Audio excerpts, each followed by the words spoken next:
Hello everyone, welcome to Balwinder live YouTube channel. आज हम discuss करेंगे आईबी के पेपर के बारे में जो 2024 के अंदर हुआ था। इसके अंदर आज हम डिस्कस करेंगे 18 जनवरी 2024 की जो शिफ्ट नंबर थर्ड आई थी, इसके टोटल मैथ के 20 क्वेश्चन आए थे, उनका कंप्लीट एनालिसिस।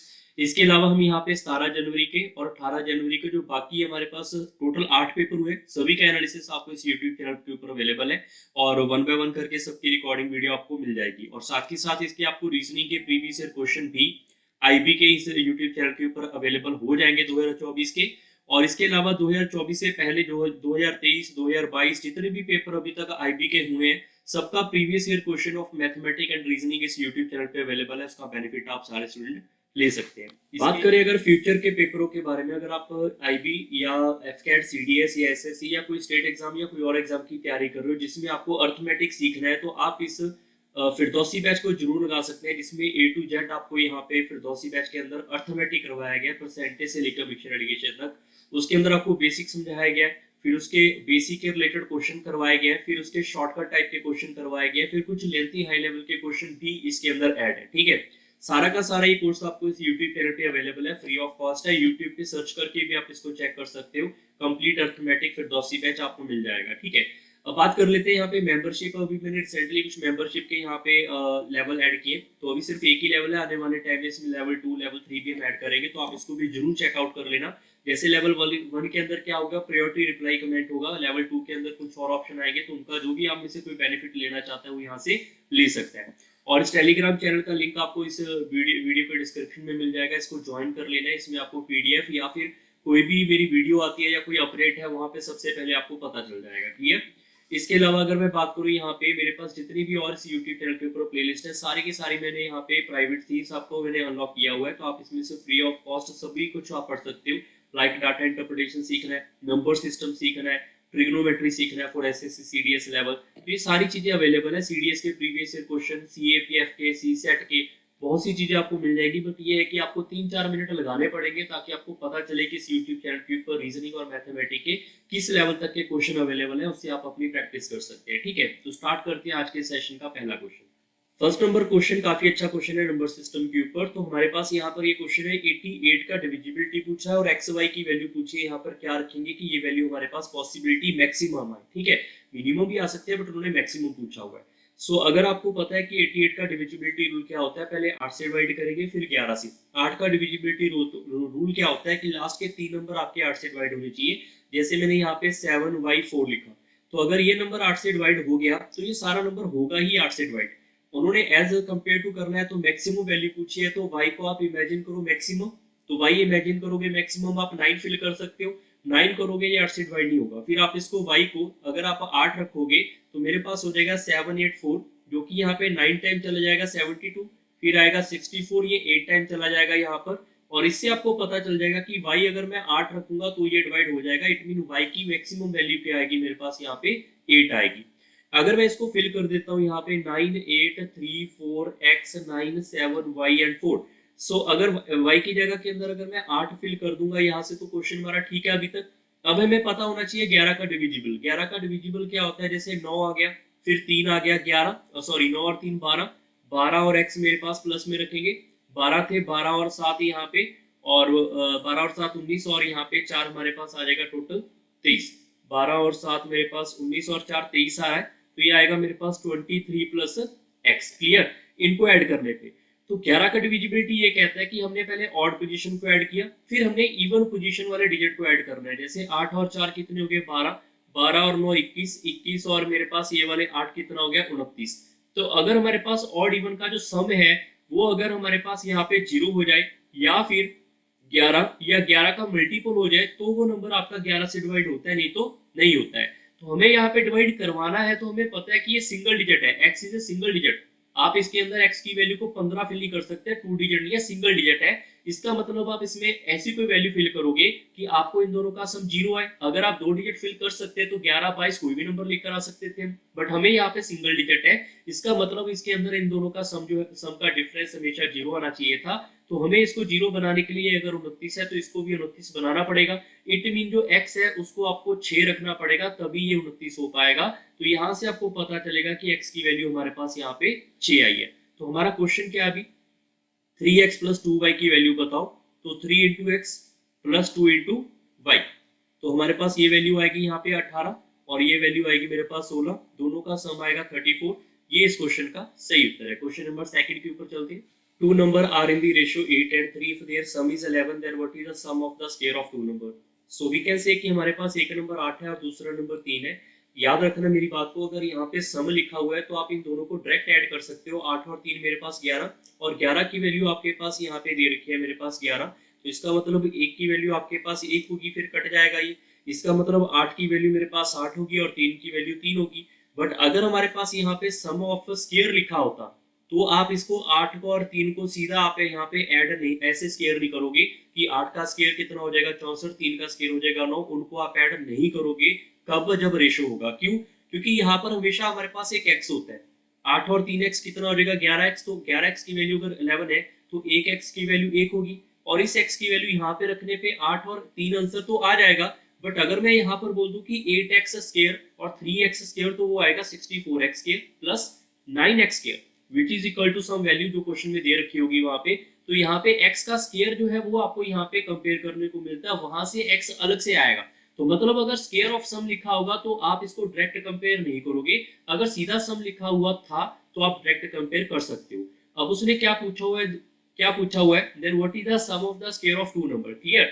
तो सम इसका स्क्वायर करना पड़ेगा पहले 64, इसका स्क्वायर करना पड़ेगा 9, तो आपका आंसर आएगा 73। ये इस क्वेश्चन का सही उत्तर है। अब बात कर लेते हैं पेपर की। जैसे पहला क्वेश्चन था वो तो तभी पॉसिबल है अगर आपको लॉजिक आता है, बट ये क्वेश्चन अगर आप कहीं से भी तैयारी कर रहे होंगे तो इस क्वेश्चन को आपको हर एक टीचर ने मेरे ख्याल से करवाया होगा।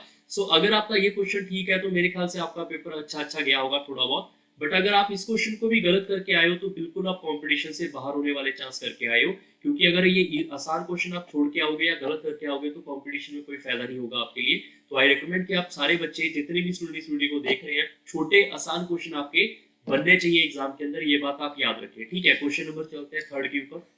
Neeraj sell a sari 3944 after giving two successive discount of 15%, 20%. If he sell a sari giving no discount on its mark price and then he earn a profit of a 45%. If he sell a sari for 4496 then his profit percentage will be.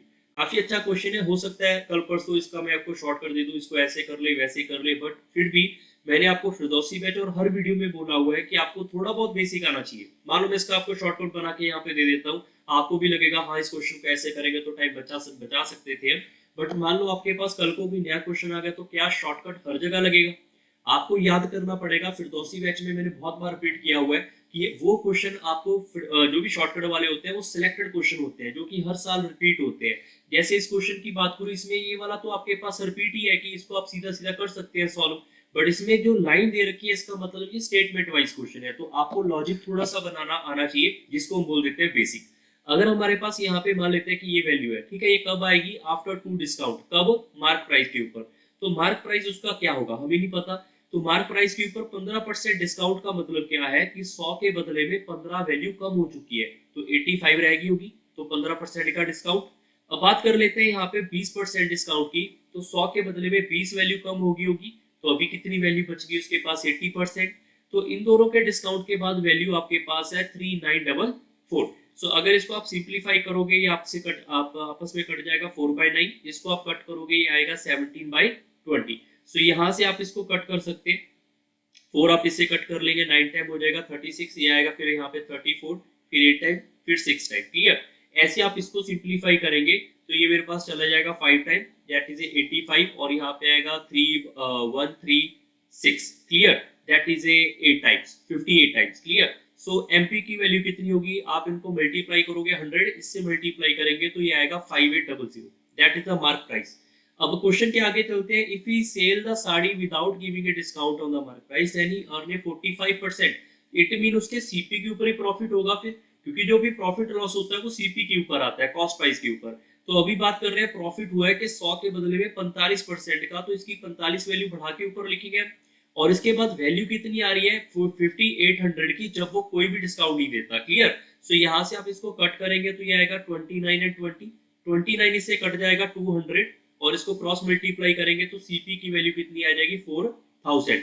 अब बात कर रहे हैं कि जो value 4000 की है वो 4496 की सेल कर रहे हैं, मतलब उसका सेलिंग प्राइस अभी कितना दे रखा है यहाँ पे 4496, अब उसने आपने चेक करने को बोला है कि कितना प्रॉफिट हुआ यहाँ पर, तो 496 का प्रॉफिट हुआ किसके ऊपर, सीपी के ऊपर। तो सीपी से डिवाइड करेंगे और मल्टीप्लाई बाय 100 करेंगे तो आपका आंसर आएगा, डबल जीरो से डबल जीरो कटेगी, आप इसको कट करेंगे, ये आएगा मेरे पास यहाँ पे 12 एंड 4, और ये 10 ही नीचे बचेगा, वो पॉइंट आपका ऊपर लग जाएगा, तो आपका आंसर आएगा 12.4%। Option number second is right. Question number 4 के ऊपर चलते हैं। 1/6 of a certain sum is lent at 36% rate of interest. 1/5 of the remaining sum is lent at 42% rate of interest, and the remaining sum is lent at 18% rate of interest. If the simple interest received on the total sum for 3 years is 1725, then what is the sum. काफी अच्छा question है, video pause करके आप इस question को try कर सकते हैं। सबसे पहले तो सिंपल इंटरेस्ट का क्वेश्चन है, तो आप इसको बेसिक से कर लोगे तो आपका आंसर बहुत जल्दी आने वाला है, PRT/100 करके, ठीक है, is equal to simple interest, जिसके अंदर जो सम है आप उसको x मान के भी कर सकते हो, आप इस सम को 100 मान के भी कर सकते हो, बट जब आप 100 मानोगे तो 100 का 1/6 करोगे तो फ्रैक्शन वैल्यू में फंसोगे। तो मैंने आपको पिछली अपनी क्लासेस के अंदर फिरदौसी बैच के अंदर मैंने बताया था कि जब भी आपके पास ऐसे फ्रैक्शन वैल्यू होगा तो डिनोमिनेटर का एलसीएम ले लो। जैसे 6 और 5 का एलसीएम कितना आएगा, 30, तो आप इसका जो सम है वो मान लो कि मेरे पास कितना होगा, 30 होगा। तो स्टार्टिंग सम जो है मैं यहाँ पे लिख लेता हूँ कि हमने इमेजिन कर लिया वो 30 है। अगर आप में से कोई बच्चा इसको x मानना चाहता है तो आप इसको x मान के भी कर सकते हो, कोई प्रॉब्लम इसमें नहीं रहेगी, ठीक है। सो सबसे पहले जो 30 है इसका 1/6 क्या होगा, सो 30 का 1/6 दैट इज इक्वल टू 5। तो 5 वाला जो प्रिंसिपल है उसको 36% रेट ऑफ इंटरेस्ट के ऊपर दिया, तो principal into rate of interest, ठीक है, और डिवाइड बाय 100 को मैं सीधे लिख लूंगा। ये मैंने सिर्फ ये वाला प्रिंसिपल लिखा है, ये बात ध्यान रखना, और ये वाला R लिखा है। डिवाइड बाय 100 और टाइम को मैं कब कर दूंगा, सबसे पहले बाहर ही कर दूंगा, ठीक है। इसको मैं इधर लेकर सबसे पहले बाहर ही कर देता हूँ। टाइम हमारे पास यहाँ पे कितना दे रखा है, 3 साल का, और डिवाइड बाय 100 को मैंने बाहर कर दिया, क्लियर। सो अब मैंने यहाँ पे सिर्फ यहाँ पे प्रिंसिपल और यहाँ पे उसका रेट ऑफ इंटरेस्ट लिखा है R। अब बात कर लेते हैं उसने आगे क्या लिखा हुआ है, 1/5 ऑफ द रिमेनिंग। देखो 30 में से 5 चला गया तो बचा कितना, 25, 25 का 1/5 कितना हो जाएगा, फिर से 5, तो 5 आपके पास इसका प्रिंसिपल और इसका रेट ऑफ इंटरेस्ट कितना आएगा यहाँ पे 42, multiply by time divide by 100, वो मैंने यहाँ पे कॉमन निकाल लिया पहली बार, ठीक है। ये वाला 5 जो है ये भी बाहर कर दो क्योंकि रिमेनिंग पूछा है, तो 25 में से ये भी बाहर चला गया तो रिमेनिंग कितना बच गया, 20। तो हमारे पास जो principal into rate of interest इसका कितना है, 18, तो मल्टीप्लाई बाय 18 आएगा, ठीक है। Rate of interest into principal into rate of interest into time divide by 100, तो टाइम को 100 से डिवाइड करके हमने बाहर रख लिया, और ये मेरे पास आएगा टोटल इंटरेस्ट। सो अब इसको कैलकुलेट करोगे, ये हो जाएगा 180, ये हो जाएगा 210, और ये हो जाएगा 360। इनको सिंप्लीफाई करोगे 0 0 आ जाएगा यहाँ पे सबके पास, और 1 और 6 7, 7 और 8 15, 5 1 कैरी चला जाएगा, और ये आ जाएगा 3 और 1 3 3 6 और 1 7, 750 डिवाइड बाय 100 मल्टीप्लाई बाय 3, ये वाले को मल्टीप्लाई किया, ये मेरा इंटरेस्ट आया, जो कि आपके पास एक्चुअली में गिवन कितना है, 1725 यहाँ पे गिवन है, क्लियर। सो यहाँ पे आप इसको कट करोगे, 0 से 0 कट जाएगा, 75 से आप इसको कट कर लोगे 2 बार, और ऊपर आपके पास यहाँ पे 5 के टेबल पे कट जाएगा 1 एंड 5। सो हमारे पास 45/2 आया, तो 45/2 की अगर एक की वैल्यू निकालोगे तो ये आएगा 1725 divide by 45 multiply by 3 divide by 2 होगा तो ऊपर चला जाएगा। मैंने एक की वैल्यू यहाँ पे निकाल के आपको दिया अभी तक। अब उसने लास्ट में क्या पूछा हुआ है, सम बताओ, तो सम हमने क्या माना था 30, तो लास्ट में आपसे 30 की वैल्यू निकालनी है, तो 30 अगर इधर मल्टीप्लाई करोगे तो 30 आपका इधर भी मल्टीप्लाई हो जाएगा, तो ये आपका 15 जो है इससे कट जाएगा 2 बार, और ये 3 आपके पास इससे कट कर देते हैं, ये आएगा मेरे पास 5 टाइम, फिर आएगा यहाँ पे 7 टाइम, फिर आएगा 5 टाइम, और ये 4 है, 4 को अगर इससे मल्टीप्लाई करोगे तो ये 2300 आ रहा है, तो आपका प्रिंसिपल यहाँ पे 2300 होगा। Option number A is A right, clear. अब बात कर लेते हैं इसको क्या हम एक्स से सॉल्व कर सकते हैं। डेफिनेटली आप इस क्वेश्चन को एक्स से भी सॉल्व कर सकते हैं, मैं इक्वेशन बना रहा हूँ, सॉल्व आपने खुद ही कर लेना, ठीक है। मान लो हमारे पास जो प्रिंसिपल है वो एक्स है, उसका 1/6 है, तो 1/6 of x into rate of interest into time divide by 100, time और 100 को बाद में आप कॉमन निकाल लोगे, ठीक है, प्लस अब बात कर लेते हैं 1/5 ऑफ द रिमेनिंग।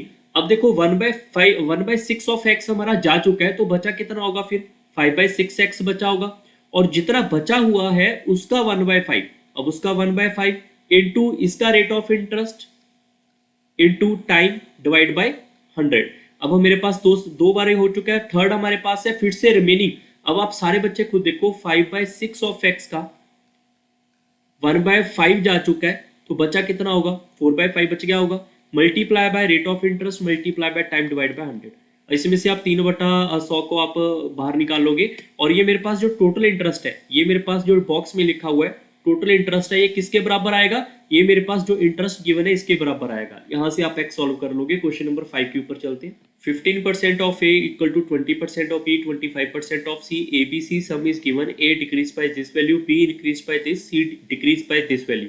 स्टेटमेंट जो फर्स्ट है, the new value of C is 8% more than A and the new value of B is 10% less and the initial value of A. तो कंपेयर करना है वैल्यूज के अंदर। काफी अच्छा क्वेश्चन है, वीडियो को पॉज करके आप ट्राई करना चाहो कर सकते हो। इसमें मैं गलतियां बताऊंगा बच्चों ने क्या क्या की होंगी, और जिन्होंने सीधा रेशियो से कंपेयर करने की कोशिश की होगी उनका भी आंसर यहाँ पे गलत आया होगा। तो कैसे आया होगा वो चीज हम डिस्कस करेंगे, ठीक है। तो सबसे पहले आपको ये तो हर एक बच्चे को बेसिक पता है कि परसेंट से परसेंट आपके पास यहाँ पे कट जाएगा, डिवाइड बाय 100 है, तीनों में कट जाएगा। फिर आपके पास 5 के टेबल पे ये तीनों कट जाएंगे, तो ये हो जाएगा 3 of A equal to 4 of B is equal to 5 of C. अगर मैं बात करूं यहाँ पे रेशियो को कंपेयर करने की, तो ए बी सी हमारे पास है।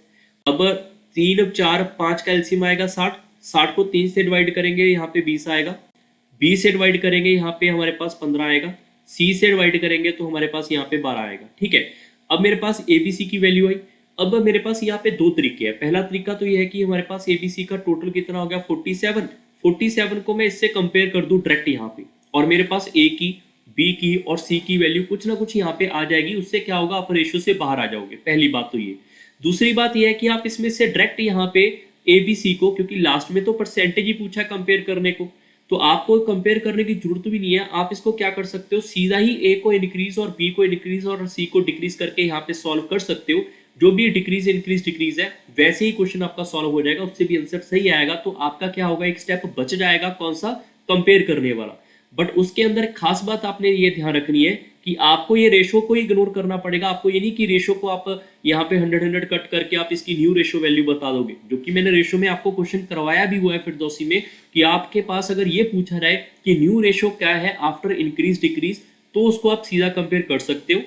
अगर आपसे ये पूछा जाए कि ओल्ड रेशो से न्यू रेशो में कितना परसेंट इंक्रीज हो चुका है, तो आपको इंडिविजुअली उसमें आपको एक एक वैल्यू को रखना पड़ेगा। हो सकता है पॉइंटों में भी इसकी वैल्यू आए। क्लियर। सो मैंने मान लिया कि ए बी की सी की वैल्यू यही है 20, 15 और 12। मैंने इसको कंपेयर नहीं किया, बट अगर आप पेपर में थे तो आप इसको कंपेयर करके सॉल्व कर सकते थे।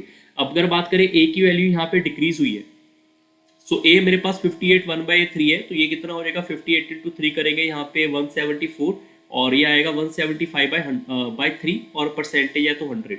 ये कट जाएगा यहाँ पे 4 ऊपर आ जाएगा 7, नीचे आ जाएगा 4, और मल्टीप्लाई करेंगे तो 7/12।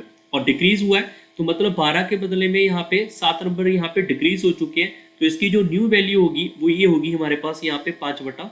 क्लियर। सो आगे मैं बात कर लेता हूँ यहाँ पे बी का। तो बी यहाँ पे 20% इंक्रीज हो रहा है, तो 20 का मतलब हम सीधा लिख लेंगे 20/100। ये आएगा 1/5, 5 के ऊपर 1 का increment, so we can say that is 6/5।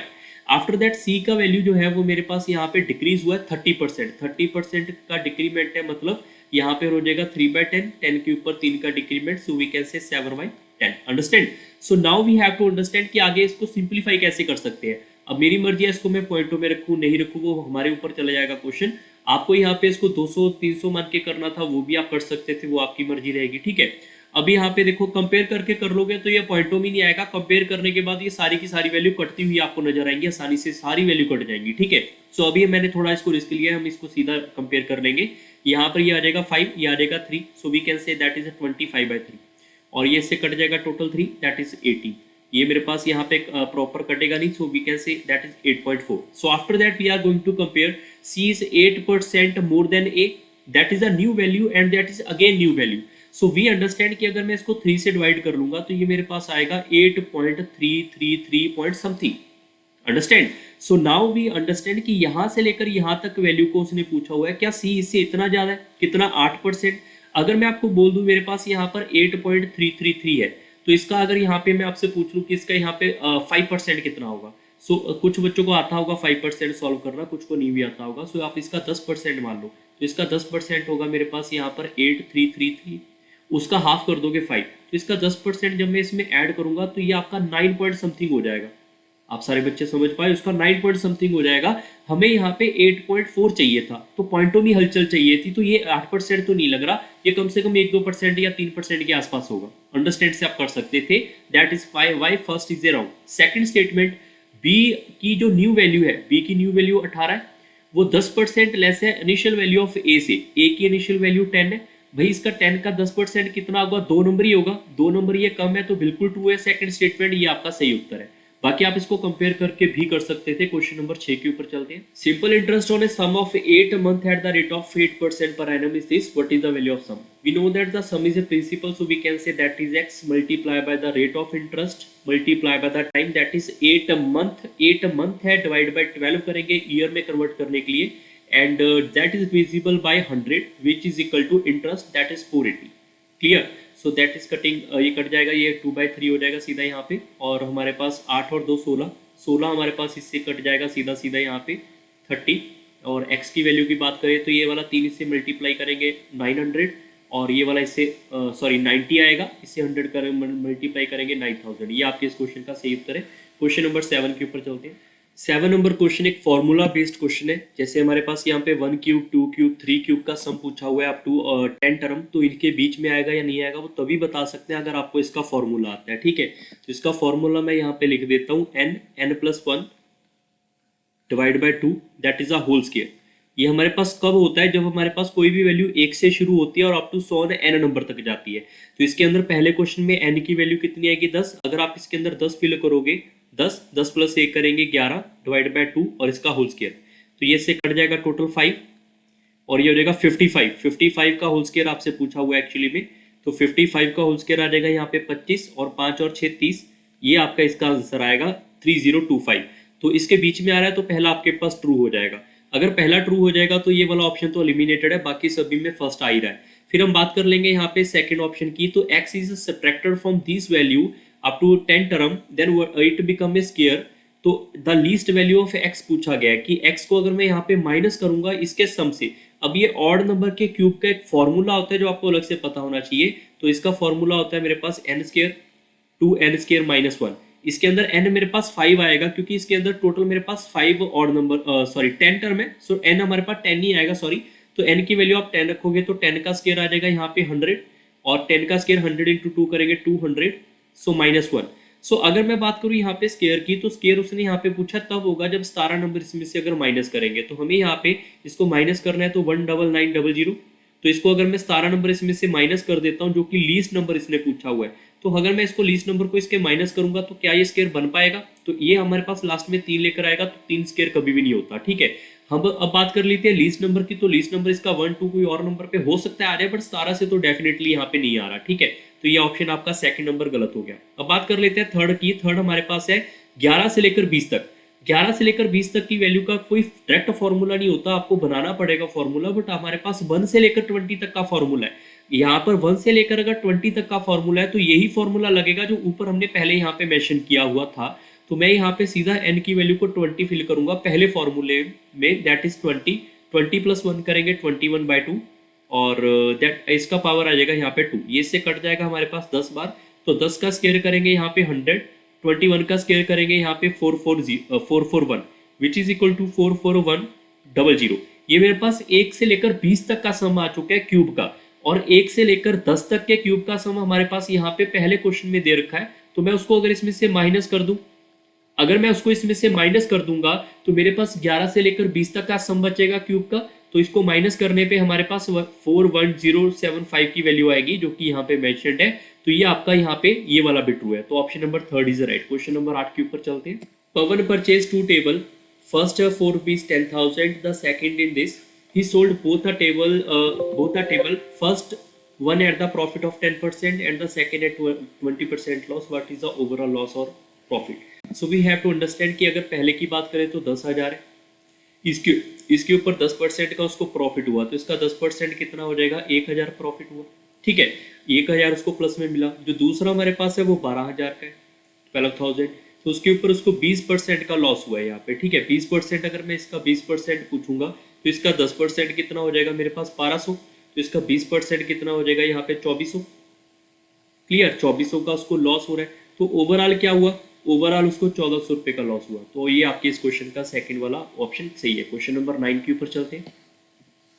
Select the option that is true regarding the following assertion and reason. काफी अच्छा क्वेश्चन है, वीडियो पॉज करके आप इसको भी ट्राई करना चाहो कर सकते हो। The cost of the 5 pen 6 eraser 7 notebook is given. Cost of the 6 pen 4 eraser 2 notebook is given. The cost of 1 pen 1 eraser 1 notebook is also given. ठीक है, लास्ट में पूछा हुआ है let X Y Z denoted the cost of the 1 pen. Clear, 1 pen का जो cost है वो मेरे पास एक्स वाई जेड फॉर्मेट में यहाँ पे गिवन है। तो उन्होंने ये पूछा है क्या हमारे पास ये वाला जो है सही है। देखो उसके ऑप्शन से आपको जाना पड़ेगा। Both A and R are true. R is a correct explanation, मतलब ये रीजन जो है ये सही एक्सप्लेनेशन है या नहीं है ये आपको पढ़ के बताना है। और लास्ट सेकंड में लिखा हुआ है ए इज ए फॉल्स, मतलब ये वाला जो है वो गलत है। आर इज ए ट्रू, ये हमारे पास यहाँ पे ट्रू है। ये भी हो सकता है और ये हो सकता है A is a true R is a false, इसमें से कोई भी वैल्यू हो सकती है। बट आपको बेसिक समझना पड़ेगा। अगर आप एक्स वाई जेड के अकॉर्डिंग चल रहे हो तो आपके पास ये जो पहली लाइन लिखी हुई है, सारे बच्चे ध्यान रखो, अगर मैं 5 पेन और 6 इरेजर और 7 नोटबुक की बात करूंगा तो उन्होंने यही तो बोला है यहाँ पे एक्स वाई जेड। पेन को अगर एक्स लिख लेंगे, इरेजर को वाई लिख लेंगे, नोटबुक को जेड लिख लेंगे तो इसकी वैल्यू 340 होगी। वो तो बिल्कुल ही सही लिखा हुआ है पहली लाइन में।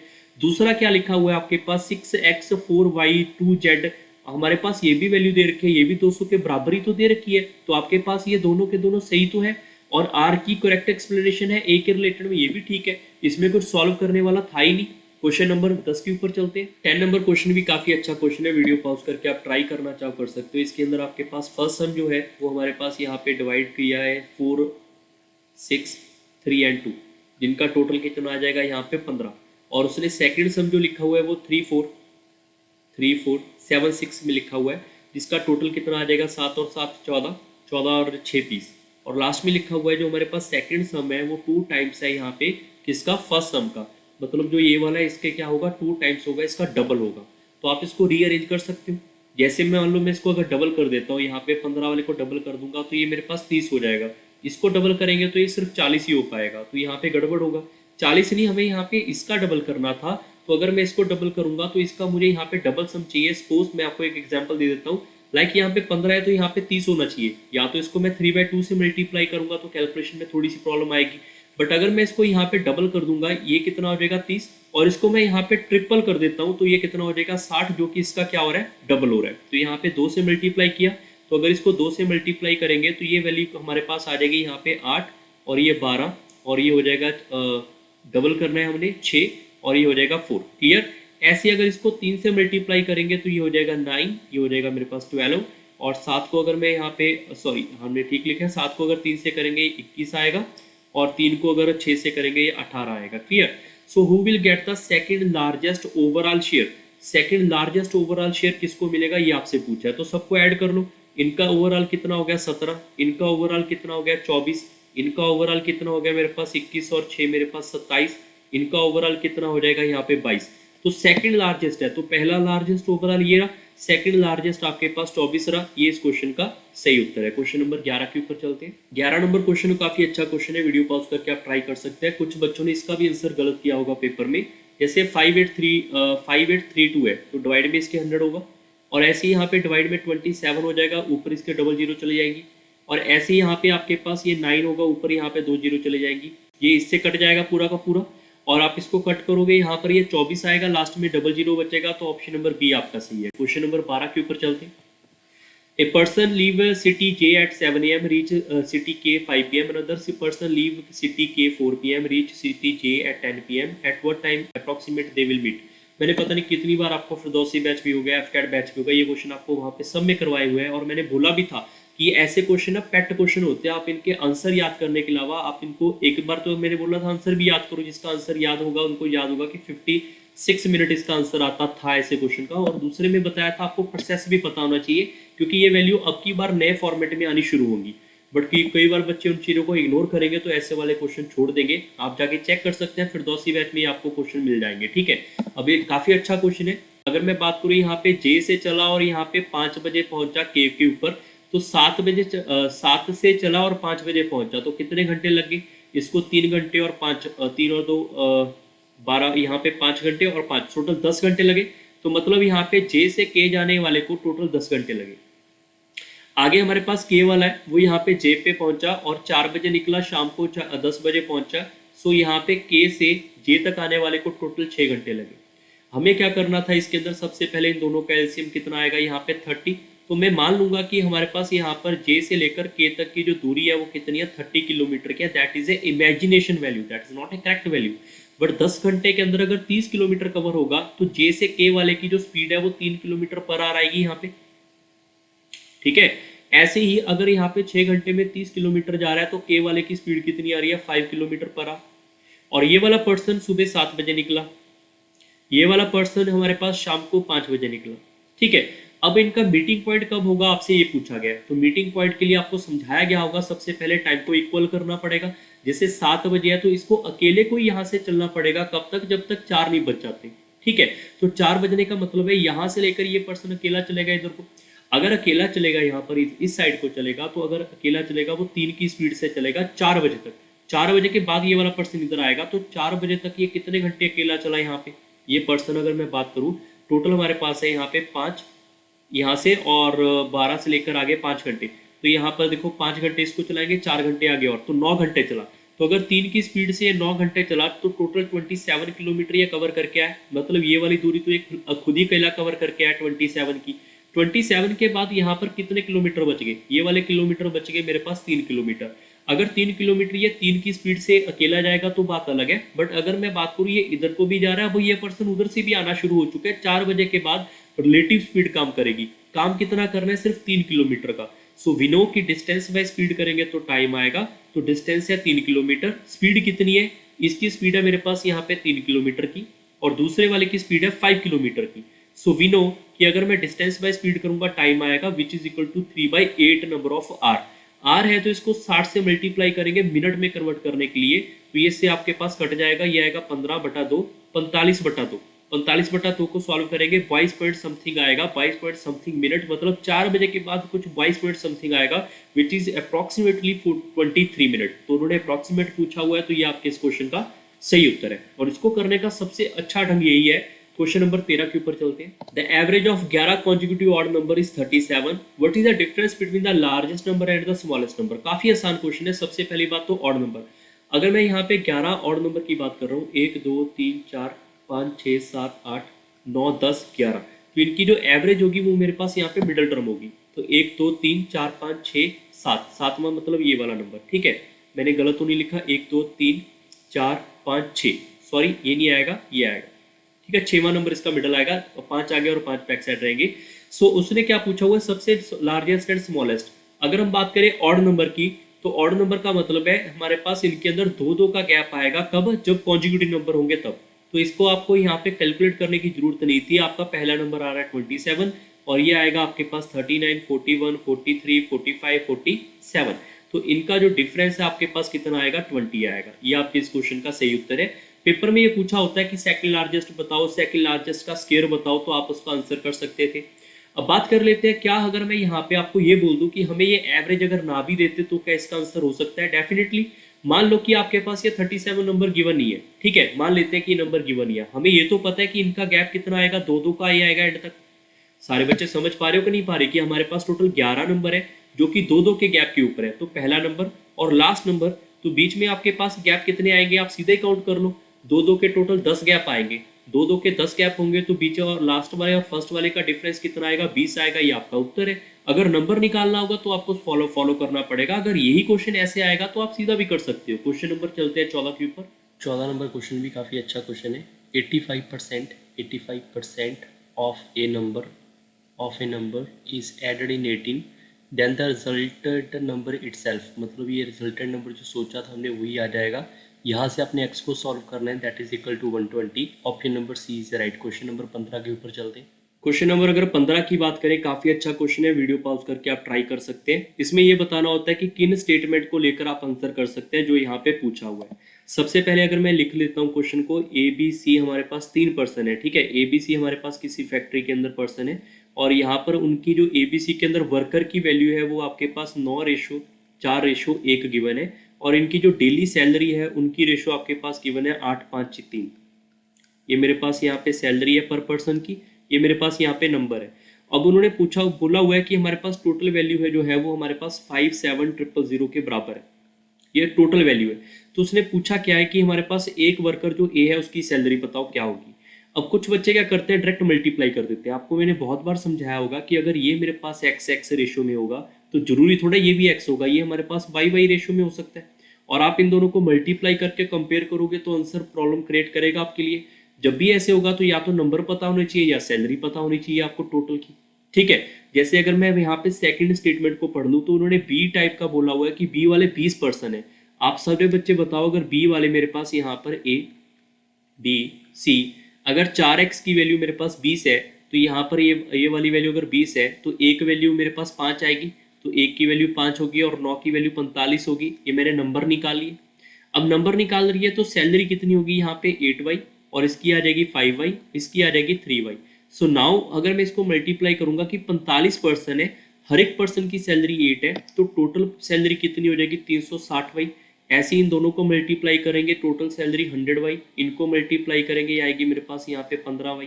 तो आप इन तीनों को ऐड करेंगे और ऐड करने के बाद इससे कंपेयर करेंगे तो y की वैल्यू आ जाएगी, और y की वैल्यू यहाँ पे फिल करने के बाद a के पास जितने भी टोटल सैलरी है सभी पर्सनों की उसकी वैल्यू आ जाएगी। और 45 से अगर मैं इसको डिवाइड करूंगा तो एक पर्सन ए की सैलरी आ जाएगी। तो वही इसने पूछा हुआ था, तो बिल्कुल पहले और दूसरे को मिलाकर आंसर कर सकते हैं। और तीसरा आपके पास है number of the C type, आपके पास 5 है। तो अगर नंबर मेरे पास यहाँ पर इसका इसका एक की वैल्यू अगर 5 गिवन है तो 4 की वैल्यू 20 होगी और 9 की वैल्यू 45, फिर से वही क्वेश्चन बन गया। तो मतलब ये हुआ कि इन दोनों को यूज करके आंसर आ सकता है, पहले और थर्ड को यूज करके आंसर आ सकता है। तो ए इज राइट। क्वेश्चन नंबर 16 के ऊपर चलते हैं। ये भी काफी अच्छा क्वेश्चन है, वीडियो पॉज करके आप ट्राई करना चाहो कर सकते हो। How much time in hour will a boat take to go 25 kilometre downstream. तो डाउन स्ट्रीम का मतलब क्या होता है, मेरे पास यहाँ पे बी प्लस सी होता है। अब बात कर लेते हैं क्वेश्चन की। Time taken by the boat to go a certain distance downstream is 7/10 of the time taken by to go the same distance in the still water. Still water का नाम बी होता है। अगर हम बात करें यहाँ पे डाउन स्ट्रीम एंड बी क्या, तो उन्होंने देखो आपको ये मैंने काफी बार आपको ये समझाया होगा कि यहाँ पे जो डिनोमिनेटर है वो हमेशा पीछे वाली वैल्यू होती है। तो अगर ये मेरे पास 10 है तो ये 7 होगा, और ये मेरे पास यहाँ पे टाइम की वैल्यू है। अगर ये टाइम की वैल्यू है तो स्पीड की रेशो निकाली जा सकती है यहाँ पे 10:7। क्लियर। और आप सब बच्चों को ये मैंने बोला हुआ है अभी अभी कि जो डी है वो बी प्लस ई है। अगर डी की बात करेंगे, डी के अंदर अगर मेरे पास 7 जो है वो तो बी गिवन ही है, मतलब हमारे पास इसके अंदर जो 7 है वो तो बी ही होगा। तो बचा हुआ जो हमारे पास 3 होगा क्या वो सी होगा। सी का मतलब क्या होता है, करंट होता है। ठीक है, ये आपके पास यहाँ पे स्पीड की रेशो निकल के आ चुकी है। अब बात कर लेते हैं सेकंड का। उसने बोला है 6 घंटे लगते हैं उसको डाउन स्ट्रीम जाते हुए और 14 किलोमीटर अप स्ट्रीम आते हुए। आप सब बच्चों को पता है कि डिस्टेंस को स्पीड से डिवाइड करेंगे तो टाइम आएगा। और 49 किलोमीटर जा रहा है वो down stream, distance divide by down stream की स्पीड। स्पीड क्या होती है मेरे पास, इन दोनों का एडिशन होता है, तो बी प्लस सी आएगा। ऐसे ही प्लस अपर स्ट्रीम, तो distance divide by upper stream होता है बी माइनस सी। तो डिस्टेंस बाय स्पीड करेंगे टाइम, इसका भी टाइम, दोनों का टाइम ऐड करेंगे तो 6 घंटे यहाँ पे available. So now we know कि बी प्लस सी आपके पास यहाँ पे एक्स के फॉर्मेट में अवेलेबल होगा।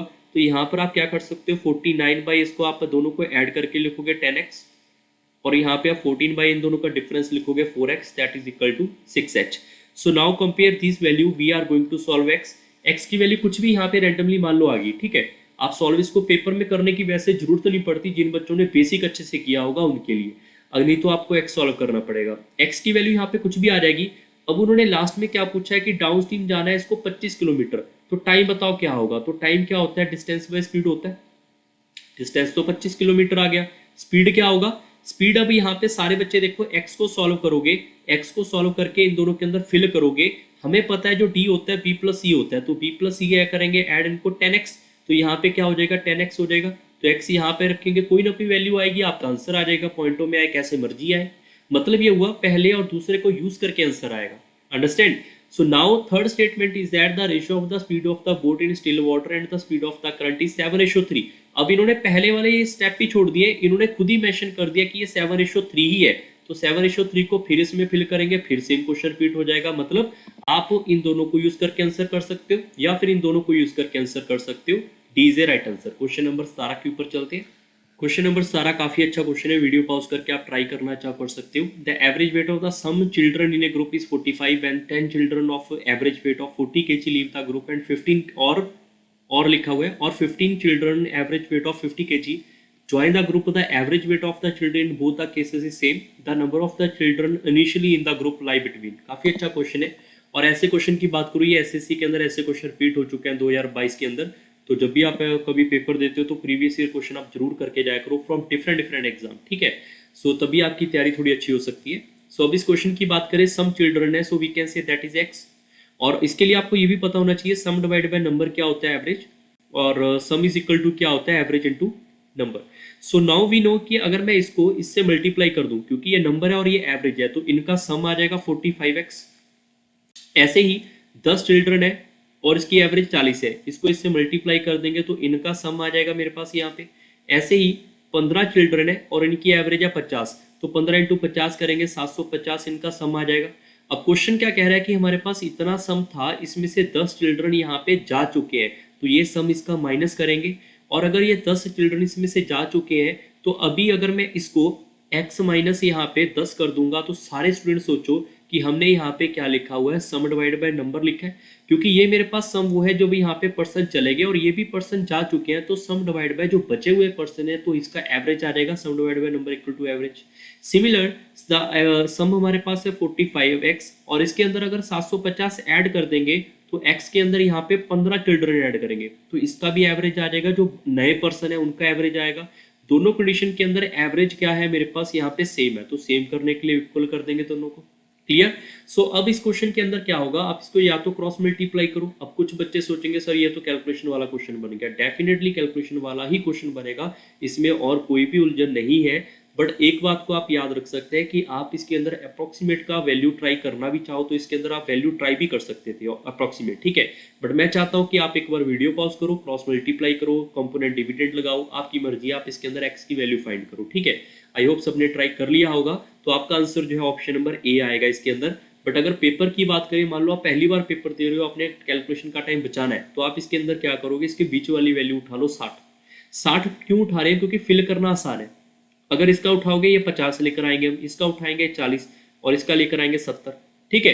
तो आप पहले एक ही वैल्यू उठा लो 60। अब आपको थोड़ा पेपर के अंदर पता है कि इसका आंसर ये होगा, मुझे तो चलो यहाँ से पता चल गया इसका आंसर ये है, बट पेपर के अंदर आप 2-3 वैल्यू से अपना आंसर ले सकते हो। और आपका जो कैलकुलेशन वाला मुद्दा है, जिन्होंने ट्राई किया होगा अभी तो उनको पता चल जाएगा कि हमें कहाँ पे कैसे हेल्प लेनी पड़ेगी ऑप्शन से। अंडरस्टैंड। सो नाउ अगर मैं यहाँ पे 60 से मल्टीप्लाई करूंगा, यहाँ पे 60 करूंगा, तो आपको चेक करना है क्या यहाँ पे 60 रखने के बाद ये दोनों आपस में बराबर आ रहे कि नहीं आ रहे। किसी बच्चे को लगेगा सर नहीं बराबर नहीं आ रहे, अगर बराबर नहीं आ रहे तो आपको अप्रोक्सीमेट के अंदर बराबर भी आ गए तो भी आपका आंसर आ जाएगा, क्योंकि हमें यहाँ पे लाइव पूछा है बिटवीन कहाँ से कहाँ हो सकते हैं। अंडरस्टैंड। सो नाउ कुछ बच्चे इसको ट्राई करके देखो, जो भी आपका आंसर आएगा इसको 60 लिखो और यहाँ पे 60 लिखो, आपका अप्रोक्सीमेट इक्वल आएगा।